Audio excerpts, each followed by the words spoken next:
Welcome everyone to our fourth video from a series of 5 on Creature Feature Weekend 2023.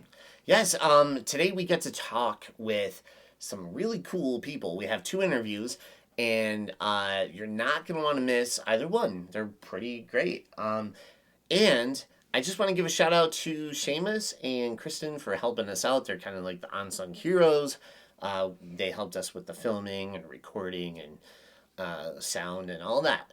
But yeah, let's talk about the first interview. So the first interview that you actually got to do was the Scares That Care charity. And essentially that's a charity. What they do is they go to conventions. They raise money. They raised a lot of money throughout their history. They go to convention. What they do is celebrities will donate autographs to them. They will auction it off. So people like you and me, we can bid on it. I've got 5 autographs, I think, from E.T. I got one from The Shining. Yeah. And you're happy to do it. It goes to a great cause. Yeah, and it was really cool. They talked about, not so much in this interview, but they talked about Sid Haig and being a huge contributor. And so they even have a section on the website that you could check out. And it talks about all the stuff Sid did and all that. So it's pretty cool. Yeah, it was really insightful. And check it out. Here's them. All right, today we're here with Scares That Care. And guys, I have a few questions. This is Brian, Karen, and Daniel. So tell us about the Scares That Care charity. So we're a 501c3, and we have 3 different programs where we help families in financial need due to various medical conditions. So the first is our Uncle Sid's Kid, which we support a family who has a child who's usually ill, terminal. We have our I Helped Kane Burn program, which was given to us by Kane Hodder, of course, Friday the 13th. And that is for our burn victim, our burn survivor. And then finally, our breast cancer warrior is our third. So what happens there is we raise the funds up to $10,000 cash, and then we give that to them because of the financial hardships that these monsters create. And that's where our tagline, I fight real monsters, comes in at that point. Yeah, I love that tagline. I was doing some research, and I was like, oh, that's a killer tagline. Okay, what inspired you to take part and do this? I actually started Scares with Cares from my husband. So he's been in it for years. We got together and we actually had our honeymoon down at Scares of Care. He's like, where do you want to go? I said, I want to go to Scares of Care and I want to be a part of it. So I'm now a state rep as well as he is. Oh, that's excellent. And so the foundation was founded in 2006 and raised and donated over $300,000, which is amazing, by the way. That's like outstanding work. So what are some ways people can pitch in and help? Well, a few of the ways that anyone, the average person, can help. Now, for the majority of us, we're into more of the spooky or side of things, whether it be cinema, music, or whatnot. But of course, many of us within the horror community are very loving, kind individuals, which usually is not, what we're thought to be. But we're just like everyone else. So, of course, getting that assistance and bridging that gap amongst, other people that want to donate there could be time. So like individuals like us that donate our time. But as for the average person out there, of course, you can donate money financially just straight to the organization, or you can come to events like Creature Feature Weekend, where we would have silent auctions set up. Other ways, we have an online store where you can help support us by doing things like buying t-shirts and then wearing said shirt, and then when people ask about it, then you send them our way. And then, of course, selling merchandise as well, too. For 8 years running, we had our own charity event down in Williamsburg, Virginia. Although we do not have that anymore, we still come to events like Creature Feature Weekend. And then we also have, which will be coming up in 2 weeks from now, is our Author Con to help raise additional funds. Is there anything I'm missing? So also you can come to scaresthatcare.org, which has various ways that you can donate. And there's a text system, 41444, and it'll send you a link to do direct donations through texting. That's excellent. That's awesome. And one more thing. Oh, yes. So, of course, follow us on social media, and then on occasion, we'll have things like $5 donation days throughout the year, a particular month where we'll get items from celebrities that would love to help by donating, say, autographed photos or other items. And then we're able to put those on social media to say, hey, for every $5 donated, you're entered into a raffle to win these said items. So, of course, follow us on Twitter, Instagram, Facebook, and then you can see when these events pop up. Excellent. Yeah, I saw for the first time last year, and I thought that was the coolest part of this convention was actually the charity like auction that you were doing. I was like, wow, like all the autographs you guys collect. Like you had Danny Lloyd from The Shining, Corey Feldman, Ted Raimi, and I was like blown away. I was like, oh, these are so cool because I never got to meet any of them. So I was like trying to bid. Unfortunately, I lost. You won, but I lost. But this is our final question. We love to ask this question. What is your favorite horror film? And if you can't just pick one, you could pick up to 3. Oh, The Exorcist. Hands down. Nothing scares the hell out of me more than just that sense that you've lost yourself or lost control. So yeah, that one always screws with me. And Karen? I don't know if I have one. I really don't. We watch all different kinds. I don't know if I have a favorite.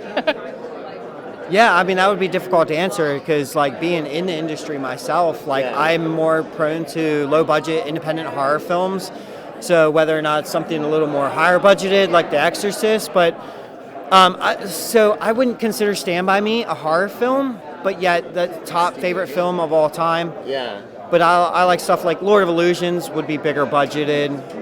That and Brain Scan, I think is a phenomenal film. But guys, thank you so much for your time and taking out your time to do this and also our interview. And guys, remember to follow them on social media, Instagram, Twitter, Facebook, and you can find out more info that way. Thank you, guys. Thank you. Yeah, thank you very much. Thank you. Thank you, guys. Okay. All right. 4, 3, 2. Wow. Okay. So, yeah, if you guys enjoyed listening to that and want to know more, check out the links below. We'll have their stuff listed so that way you can. Great cause. Yeah, it's a great cause, and like if you want to volunteer or contribute, Get involved. get involved. Yeah. But let's set up our next interview. So I actually had the privilege of interviewing people that I've loved, Stephen, Edward, and Charlie Chiodo. Yeah. They've been inspirations of mine since, I was younger, of course, with Killer Klowns from Outer Space, but they've done so much more than that. I mean, they've done Elf, PeeWees Big Adventure.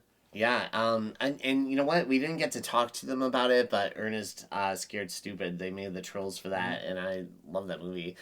But I thought this interview was awesome. You did a great job on it. Thank you. And asked those nice, hard-hitting questions. I had a great time with it, just because they're so nice, all 3 of them. Even when you got to do and we talked a little bit about it before, like the live commentary with them. Yeah. They were pointing out things that, as a person that watched this movie, which seems like a million times, I never even noticed. Like, I never noticed the prop master where he was. I never noticed the lady look directly into the camera. It was almost like a viewing of The Room a little bit in theaters, which is a great thing because they were pointing it out. I feel like what was really cool about it is, they were just pointing all this stuff out, but even the references to, like, Forbidden Planet and, like, the Three Stooges. So I was like, what? It was in my face this whole time, and I love the Three Stooges, but then once they point that out to you, you go, oh my gosh, yeah, I totally see that. I gotta stand up for this one, or at least get a little closer, because if you are watching this, and you have the same type of viewpoint that we do, in terms of a Killer Klowns from Outer Space sequel, if that is something that you want, like me, if you do it for nothing else but me, and this is not clickbait, they say how they believe we can get the job done. And that is a wonderful thing for everybody, the horror community. We all want a sequel. Yeah. So we hope you enjoy this interview. Watch until the end because they're going to tell you exactly how we get a sequel and how we could see Shorty back for another movie. Hello, everyone. I'm Chris Conforti with Fourth Cut Productions, and I am here with the Chiodo brothers, masterminds of one of my favorite movies, the Killer Klowns from Outer Space. How you guys doing today? We're doing great. Fine. Oh, good. Good to see you. One of my favorite movies, too. So, first question I have to ask. What was the inspiration for Killer Klowns from Outer Space? Where did it come from? Let's see. Well, I was trying to imagine what was the most frightening image I could think of. And for me, it was driving down a lonely mountain road, and all of a sudden a car started to pass me. And when I looked to see who was driving, it was a clown. And a clown being where it shouldn't be was really scary to me. Yeah, but Kyoto Brothers don't do anything regular. We want to put a Kyoto spin on it, so we didn't want clowns, guys in makeup. So we said, what else could we do? Well, we can make them monsters, and where would monsters come from? But outer space. So this movie has achieved what's almost like a cult following. Was there any sense when you guys were making this that it would ever come into what it is now, like T-shirts and the whole line? Really, at the time, we just made a movie that we would like to go see. And the fact that it has sustained and grown over 35 years into what it is today, it really is a surprise, but it's really gratifying to see that it still connects with audiences today. They see the fun in it, the humor, and they go to see it. Now parents bring their kids, grandparents bring their grandkids to see it now. So it's become multi-generational, so it's really rewarding for us. Oh, a big surprise. I never would have expected this in a million years. I just wish it would happen a lot sooner. It's funny. I knew we made a great movie. The reason it didn't do as well is because the original Trans World, they didn't put the money into it. They released it in the summer with the big summer releases. So that was what messed us up. Had it gotten the audience, had it gotten out there, I think we would have done a lot better. Now the merchandising and the video game and everything, it's come around, and we're kind of glad, we're thankful that it happened now. Better now than never. This movie is so different to me because I know a lot of people that are afraid of clowns. 3 of them out of the top of my head, but they love your movie. I'm curious. It seems like the internet opinion on it is Shorty seems to be the favorite clown. Do you guys have a favorite clown in it? Oh, well, let's see. I do. I mean, I love them all like my little children, but my favorite sequence in the film is the shadow gag. So who is that? They call him Slim. Slim. So Slim is my favorite clown. Yeah. So I'm curious, what were, with the shoot like this, and I know we were talking with Mike Martinez, and just what were some of the challenges in making the movie? Everything. Yeah, every step of the way. No, and the biggest challenge was we shot it in 6 weeks, 6-day weeks, so 36 days, all at night in Santa Cruz, and it was just it's very grueling working, nighttime hours, and a very difficult movie. A lot of moving parts, special effects, people in costumes, animatronics, puppetry, shooting at night, in the cold, in the woods. Shooting at night. At times, the film really feels very slapstick. We got the privilege of going to the live commentary, and it was clear when we were watching it, the influences like the Three Stooges, with especially the episode, was it Punch Drunks, where they're doing Pop Goes the Weasel. Is there any other slapstick references, and if so, what are they? Well, pretty much when we hired the Terenzi brothers, Peter Lacassi and Mike Siegel, we wanted a team, a comedy team that had that kind of timing, internal timing between themselves. That was important. So I'd say most of the comedy comes from those guys, their interaction. It was kind of like out of sync with the rest of the movie because they were that kind of guy. But actually the whole deal was I had the actors play it straight, the drama, the tragedy, the kills, to contrast the kind of insanity of aliens from outer space cocooning and cotton candying people. Yeah, but the clown antics, the things they do are very Looney Tune based, just the things we grew up loving as kids. Yeah, the zany animators there, they were doing such amazing things with the Daffy Duck and the Bugs Bunny cartoons. They were amazing. Bob Clampett, so we grew up with that. We grew up with Laurel and Hardy and Abbott and Costello, Soupy Sales. So that was all in us. So we're reinventing it, or just passing it on to the future generation. And I love slapstick. Abbott and Costello are one of my favorites. So Who's on First skit. My favorite comedy of all time is Abbott and Costello Meet Frankenstein. It's such a great film. Now, I'm a big fan of PeeWees Big Adventure. I know you guys have worked on Elf as well. Do you guys have any funny, memorable stories about working on any of them? Oh, well, let's see. Well, on Pew's Big Adventure, there were 2 stop-motion sequences in it. Rick Heinrichs came to Steven because Steven had worked with Tim on Vincent, and so we worked on some other things. And so there was a choice of 2 sequences to do. Yeah, that's right. There was a dinosaur sequence where the dinosaur took Pee-wee's bike, and then was Large Marge. And I said, well, I love dinosaurs, so I said, I want to do the dinosaur shot. He goes, oh, no, Rick wanted to do that because he liked to do stop motion as well. And I said, shit. So I got the Large Marge shot. We didn't know how to do it. So we figured out, what we did was we made a head casting of Alice Nunn, the actress. And from the mold, we made a clay pressing. So we had like a clay figure of Alice Nunn. We put in these replacement eyes, or eyes with bulge. We put a car jack from a Volkswagen Beetle in her shoulders, so her shoulders would go up and down. We got her costume to put on the puppet. We got her wig to put on the puppet. So we had all these little elements to make it look more like Alice Nunn. But it really didn't come together very well because the patina, the surface of the clay, didn't really look that realistic. So we got the makeup that Alice Nunn used in the movie, and we put that makeup on the clay, and it kind of looked a lot better. And then 12 hours, and it came to life. Yeah, the claymation, was something that Will Vinton had been doing, and we had been working on Igo Pogo down in Crystal City, Virginia. So Stephen was a master clay animator. This is the first time he was working full size. Oh, yeah. So that was a concern. He had to move that much clay, but Stephen was used to giving expressions, sculpting expressions on small animated creatures. So it was a good thing to do. And the pain and the sacrifice of stop motion animation is like the first third of the shot that Stephen animated was cut out. Yeah. Oh no. No, but it was good. Yeah. It was good. Yeah, storyboard wise, they had her blink and then come up, like the anticipation. She goes down and then she bursts into the character. When they cut it together, you didn't need that. It was a boot cut.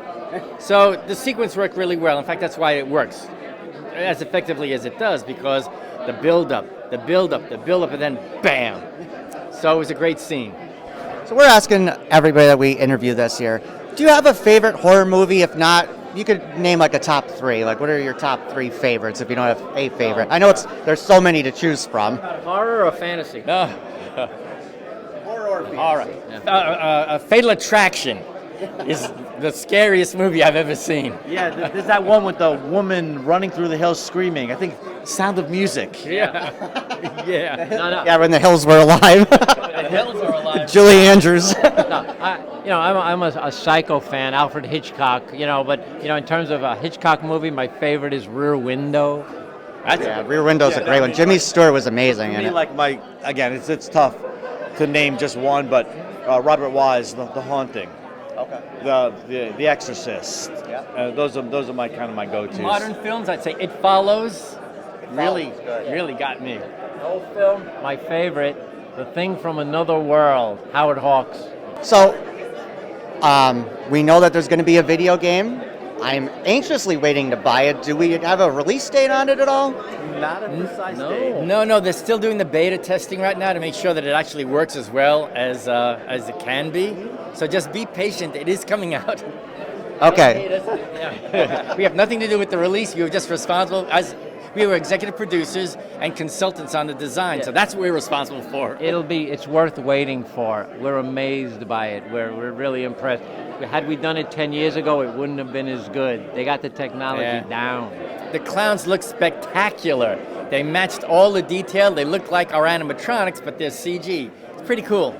We can't wait for it. So the final question I have for you guys is a question I know you guys have not been asked at all this weekend or at all forever, I'm sure. will we get a sequel to Killer Klowns? And would you guys be interested in making a sequel to Killer Klowns? Oh, we did. Did you see it? Killer Klowns 2 came out in what, 2014? Not. You had me going there for a second. I was like, wait a second. No, Gotcha. we've been pitching, ideas, for sequels, and actually we had a trilogy in 4 parts planned, but they didn't want to invest the money in it. Now, with the interest with the video game and the merchandising going through the roof, it's most likely that it'll happen. Yeah, the video game is kind of going to be key to that. We think it's the game's a lot of fun. We think people are going to really enjoy it. We think it's going to do really well, and that opens up a whole new host of opportunities. Yeah, hopefully it'll take it out of the cult film realm and make it more mass popular, and that'll convince them to do something more. Because I think there's a lot of opportunities. We'd love to do an 8-part miniseries on cable. Yeah. That would be great. Yeah, I think it's starting to get there. I can tell you, I will be first day buying it. So you guys heard it here. If you want a sequel, buy that video game. Thank you guys so much for agreeing to the interview. It's an absolute pleasure. Thank you so much. So there you have it. If you want a Killer Clown sequel, you can get one. So you have to be like me, and you have to buy the game, because I'll tell you what, I want a sequel, and even if they didn't say that there was a sequel for buying the game, I was going to buy the game anyway. Yeah. No, I planned on buying the game regardless, but that kind of seals the deal for me. If I could get a sequel out of it, hell yeah, I'm going to get that game. Of course, it makes sense. Yeah.